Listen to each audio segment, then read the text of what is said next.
Okay, so welcome to the February 10th Infection Prevention Power Hour. My name is Therese Finn, and I am with the Oregon Health Authority's Healthcare Associated Infections Program.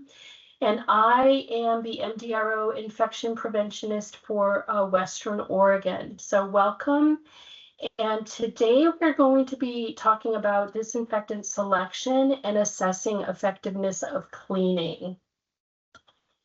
So just to make sure we are all on the same page with definitions, cleaning is the process of manually removing germs, dirt, and soil from our surfaces.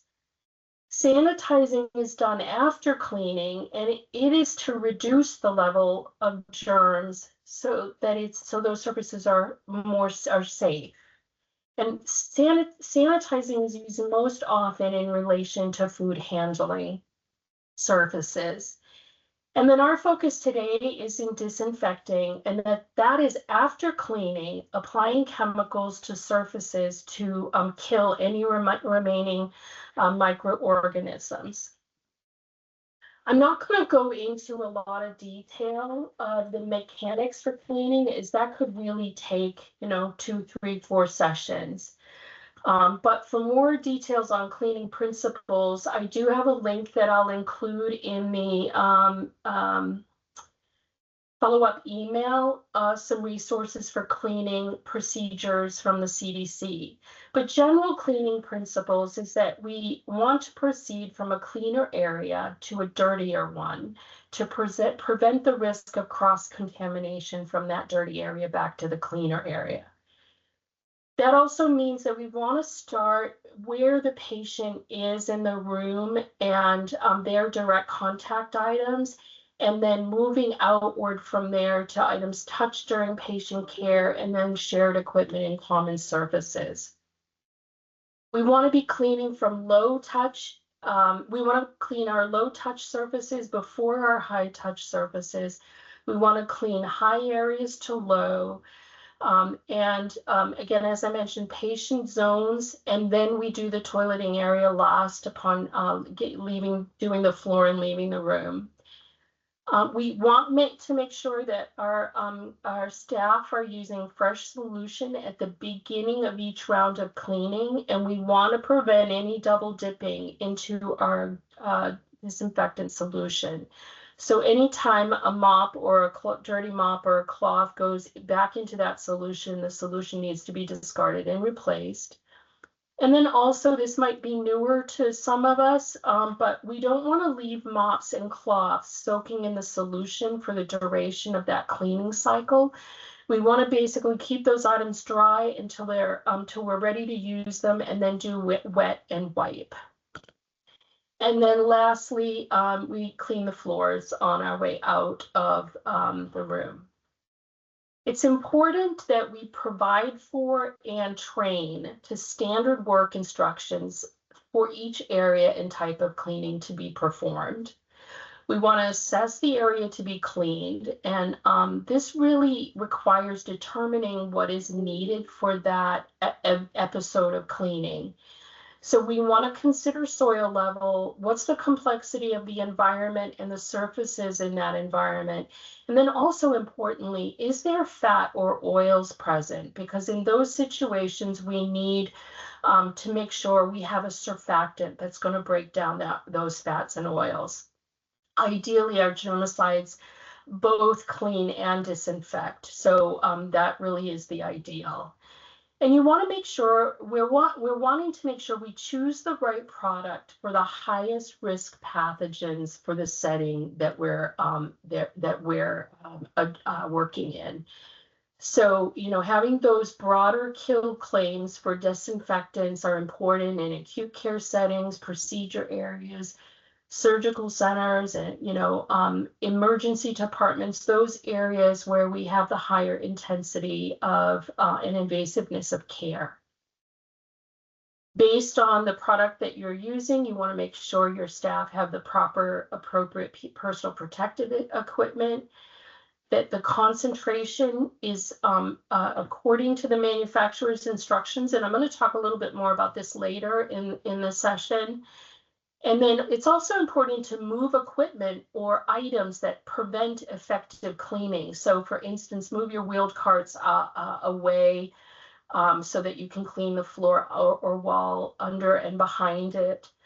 As I mentioned, that systematic approach of going from clean to dirty. And then importantly, really adhering to your wet time or dwell time. And then re-wet generally for products that take more than 2 to 3 minutes. But it's important to know how quickly those products are drying on your surfaces. And then also I'm going to be talking about routine testing of disinfectant concentrations, and that's a little bit as well. So the other thing that we really need to not lose track of is equipment that is moving around our facilities, especially when we start talking about our high priority MDROs. And I want to highlight here a study that was presented at the pre-conference workshop at National APIC last summer.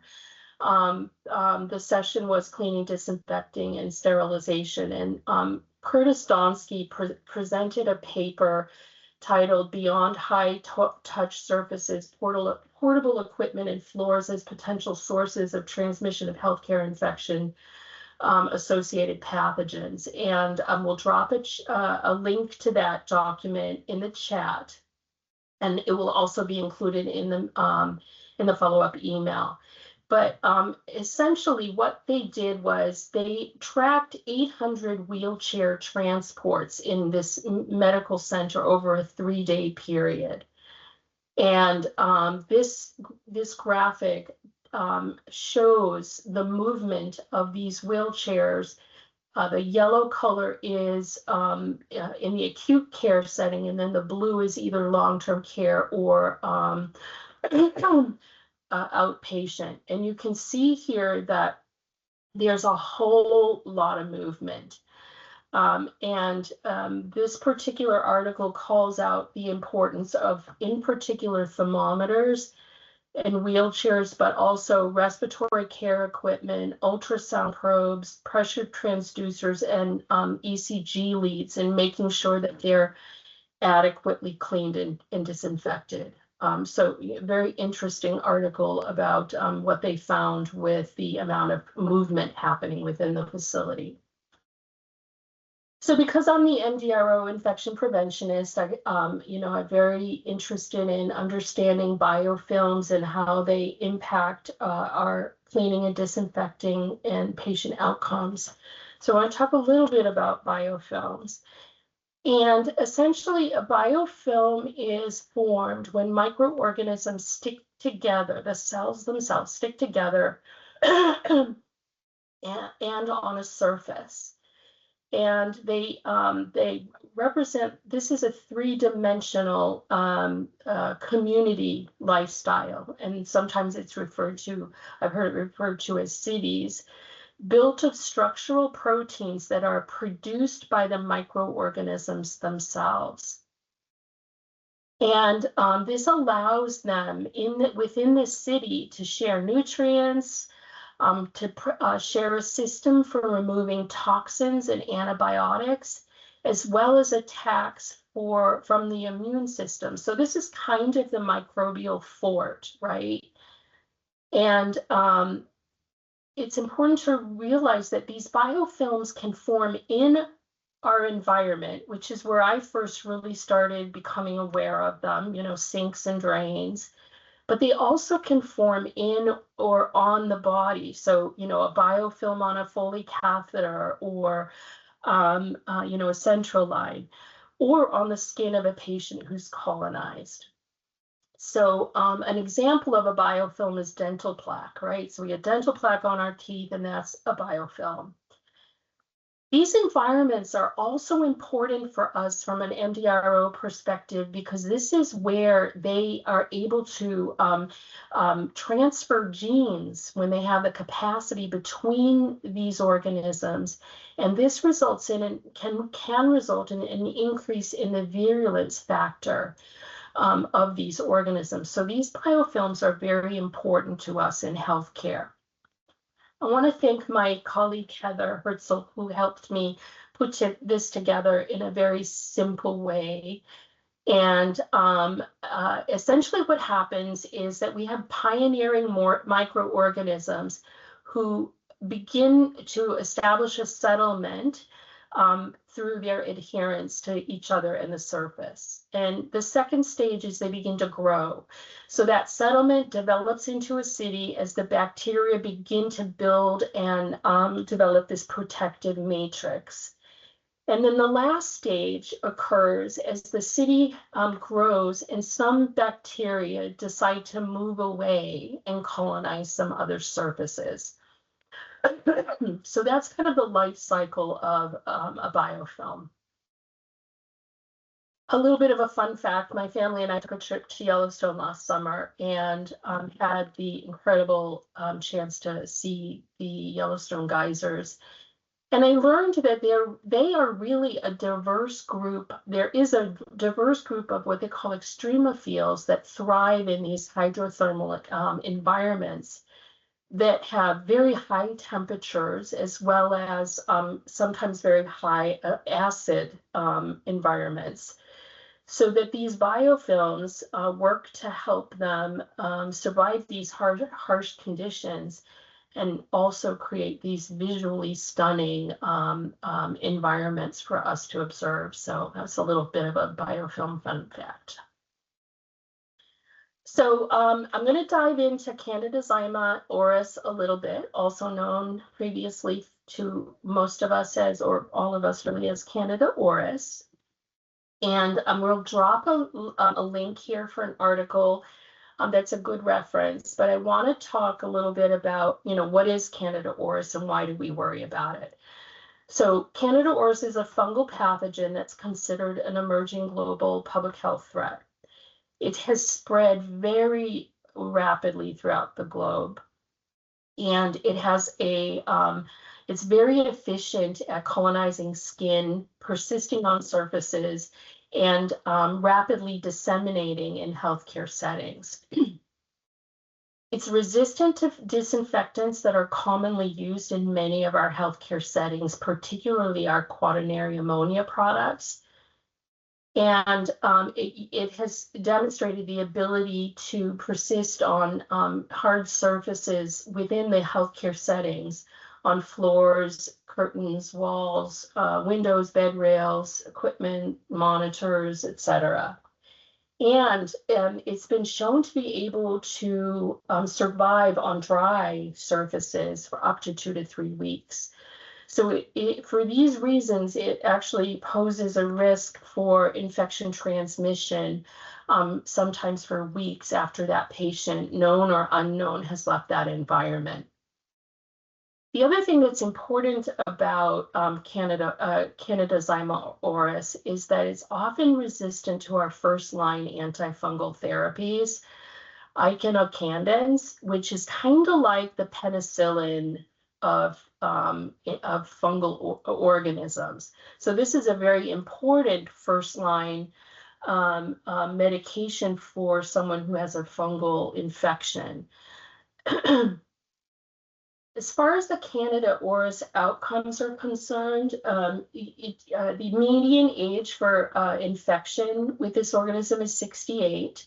Infection-related mortality can approach 60%, but in particular, a C. auris bacteremia mortality can be as high as 70. So, not having good outcomes is really an important part of this organism that affects our aging population.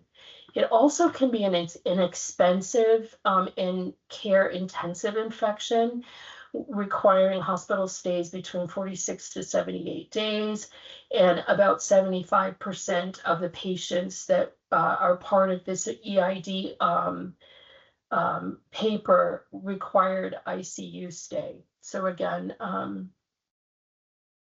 very care intensive. So why is Candida auris a problem in that way? Well, it's because it actually has a capacity to form a robust biofilm. So you can see that in the image on the right-hand side. And those biofilms can be, patient colonization or environmental persistence, but this particular image is the skin environment. And uniquely, C. auris produces a protein called adhesin, and it supports its stickiness so that it adheres well to surfaces, whether the skin or fomites. And then it forms those biofilms. It's very efficient at environmental contamination, and as I mentioned, can survive for 2 to 3 weeks even when dry. So I want to just talk a little bit about a study that was done in Illinois and California that demonstrates environmental spread of this organism. So the name of the article is Rapid Environmental Contamination with Candida auris and Multidrug-Resistant Bacterial Pathogens Near Colonized Patients. What they were seeking to do was to understand the speed and risk of contamination after the room was of C. auris after the room was disinfected. So they did a prospective multi-center study of environmental contamination associated with C. auris colonization, and this involved 6 ventilator-capable skilled nursing facilities, so a high-risk population, and an acute care hospital in Illinois and California. So what they did was they identified 41, so it's a smaller study, but 41 C. auris carriers and sampled them at 5 sites.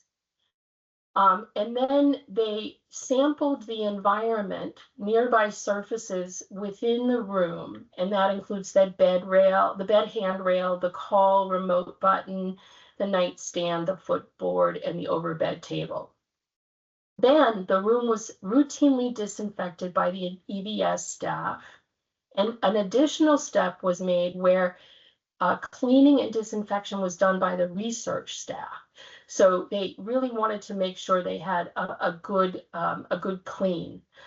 They did not discuss in the article, in the publication, what product they used and whether or not it was a List P product.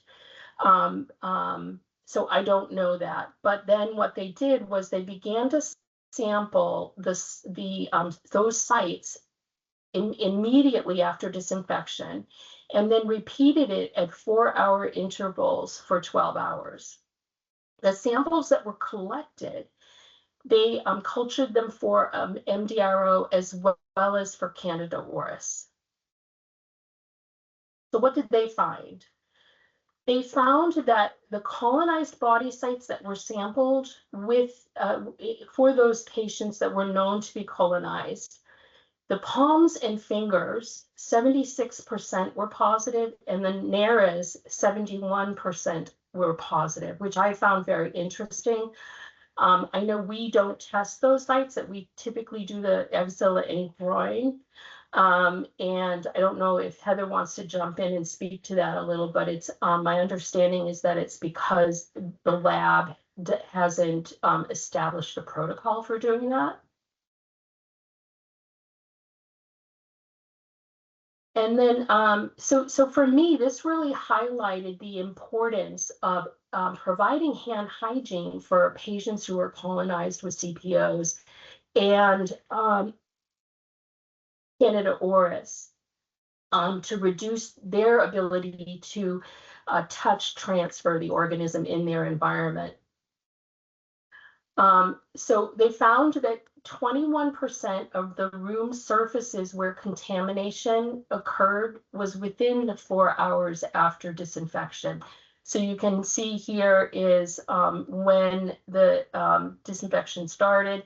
The red line here is Candida auris, so and then MRSA, which actually behaves very similarly to Candida auris as far as an environmental contaminant and a skin colonizer. So yeah, you can see that within 4 hours, we had seen dispersal of the organism in the environment. They also found that the higher number of body sites that were colonized by the individual was associated with higher odds of room contamination. And then 38 or 93% of the patients involved in this particular study were also co-colonized with a bacterial MDRO. And those cultures determined that contamination by the organism that they were colonized with, that MDRO, that also was evident in 4 hours in somewhere between 2 and 24% of the surfaces. So that's kind of an interesting correlate. So I just want to give you a quick visual because I'm a visual learner. So meet Bob. So Bob is a medical patient and he has no invasive devices and he's admitted to a terminally cleaned and empty room when he is admitted. A couple of hours later, a second patient is admitted and John is placed in the adjoining bed and he was admitted with an indwelling catheter and intra-abdominal drainage tube. So what they didn't know at the time of admission was that Bob is colonized with Candida auris. So the little red dots depict colonization on his hands, his axilla, and his nares. So he's an unknown colonizer, and he begins to shed in the environment. And he's touching his overbed table, his remote, the bedside table, the drawer, and the curtain was contaminated at some point during that 4-hour period. And then after he was settled in his bed, John pulled back the curtain to greet his roommate and acquired contamination on his hand from the curtain. So, Bob is at increased risk for invasive infection due to underlying medical conditions and having invasive devices. So this is just kind of a visual pretend of, this is how this happens. But I think the visual part of it helps us understand the importance of really addressing this organism in the patient care environment. So I want to dive into choosing a disinfectant now, and that can be a pretty complicated and layered process. So the first thing I want to suggest is that to make sure that you are including infection prevention in the selection process of your germicide, your disinfectants. You want to know the different EPA lists, and I'm going to just give you a quick run through of those. And then you want to verify that the product that you're using is on the preferred list that you're trying to go with. You also want to make sure that you're using a healthcare grade disinfectant that's approved for the setting where it will be used, and I'll show you that as well. So then the next step is to get the EPA registration number. A lot of us have learned to do this over the last 4 years or several years. But you need to get that EPA registration, EPA registration number. So here it's 55555, which is the manufacturer ID. So those first numbers tell you who the manufacturer is of the product. And then the next series of numbers tells you what the product is that is being identified. If there are additional numbers or letters after the second series of numbers, just disregard them because they won't help you when you go trying to look up the disinfectant. Okay, so this is a sample of the EPA list P. And I'll call your attention over here on the left is the registration number for the disinfectant that we're wanting to look at. And you can see there's the first series of numbers and then the second. It tells you what the active ingredient is, the product name, and then the company. And then also we have our contact time in minutes here. So this is pretty important because we need to know what our contact time is. And then this next column, the formulation type, tells you whether or not it's ready to use, dilutable, or a wipe. I actually don't have that on the image here, but that's what we get in that column. And then this other last column on the right is important because it's which settings this product is approved for use. So you can see the first one, hypochlorous acid, is approved for use in hospitals and institutional settings, but not in residential. So if you're in long-term care in a residential environment, you want to be looking for a product that identifies residential in this column. Now, one of the benefits of using List P products is that they have broad efficacy, and I'm going to demonstrate that to you in a little bit. But one of the reasons why it's valuable to use List P products is that when you have multiple disinfectants that you're using, it can cause significant user confusion and resulting then in the wrong product being used. And I've seen this a number of times where a variety of wipes, for instance, is being provided for healthcare workers, and they're choosing the wrong one, well-intentioned, but it's the wrong product. Another benefit is that most, I think, if not all, of these List P products are active against C. difficile, as well as other sticky microbes, such as some of our gram-negative organisms. So, I like to think of it as killing two birds with one stone, because we know C. diff in our environment needs some special cleaning. This is a worksheet that I put together for myself so that I could, kind of do a little bit of a crosswalk and look at what these different products are, what organisms they're effective against. So the way this works is the List P, and whether it's ready to use, diluted, or a wipe in this column. I haven't fully populated that. This is the EPA list number here. And these are the different EPA lists. So the list B is for TB, G is for noro, C. diff is K, SARS-CoV is N, P, etc.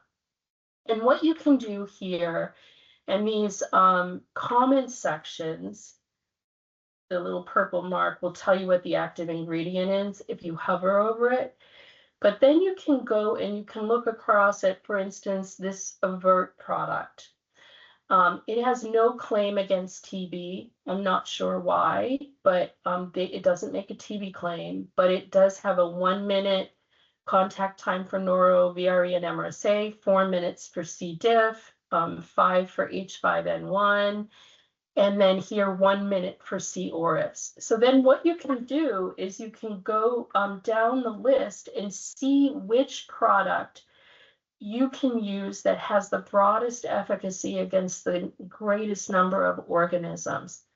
Now, this whole list L is blank because none of the products that are listed under the Ebola list L are on the Candida auris list, and that's because they're a particular concentrated sodium hypochlorite solution. So if anyone wants this, just reach out to me. I'm happy to share it with you. And it's a good tool for me that I've used to reference different products. So I hope I've convinced you in the value of using a List P product. And now I just want to touch on making the change, because sometimes there can be some hurdles that we need to get through. But some information that you need to know that are important are, what's this particular product's efficacy? What's the spectrum of organism kill that I'm going to get by using this? Viruses, bacteria, fungi, etc. And then what is the contact time for that product? And then, oftentimes there's a lot of information on those labels, and it can list separate contact times for different organisms. I suggest using the longest contact time that they identify on that label. And that for contact time, honestly, that, you know, we're human beings and we can tend to be impatient and take shortcuts. Contact time, shorter contact time really is better and safer. We need to consider surface compatibility, right? So we need products that can be safely used on a range of surfaces and that like won't corrode our stainless steel, which is one of the issues with bleach. That's not going to strip sealed wood and other challenges around products. So those are factors to consider, as are toxicity. So you want to make sure that you're checking that product manufacturer instructions for what personal protective equipment should be used, what is the proper dilution, and what are the ventilation requirements. Many facilities are also wanting to opt for low or no odor products to avoid sensitivity to patients and users that might trigger some respiratory issues. And then the last factor I'll call out is ease of use. So, you know, ideally, will this product clean and disinfect? Does it have a surfactant in it? Is it ready to use or is it dilutable? If it's ready to use, do we want wipes or sprays? So these are all things to consider. And sometimes these can be a challenge because they may pose more cost to the organization. So it's really important for you to, you know, create a strategy and be able to speak to your leadership to define the problem and what the challenges are. So, you know, one of them is not using a list P product where C. auris is not known, colonization or infection is not known. That then, you know, it requires that for us to use a list P product, it requires that we know that the patient or resident is colonized, and we oftentimes don't know that. We may be seeing some damage or surfaces that leave residues. And then, you know, be prepared to speak to details that might highlight cost savings. So for instance, if you're using ready-to-use wipes, that you can eliminate the cost of microfiber mops. You'll need to, in order to apply any kind of dollars to that, you'll need to know how much your organization spends for these things. But you know, putting it all together can be considerable. So microfiber mops, cloths, and then the laundering expense. You know, what is it costing the organization to wash, to dry, for detergent and labor to launder these items, as well as store them properly. So those are just some things to think about as you are trying to make your business case to your organization's leaders regarding the cost.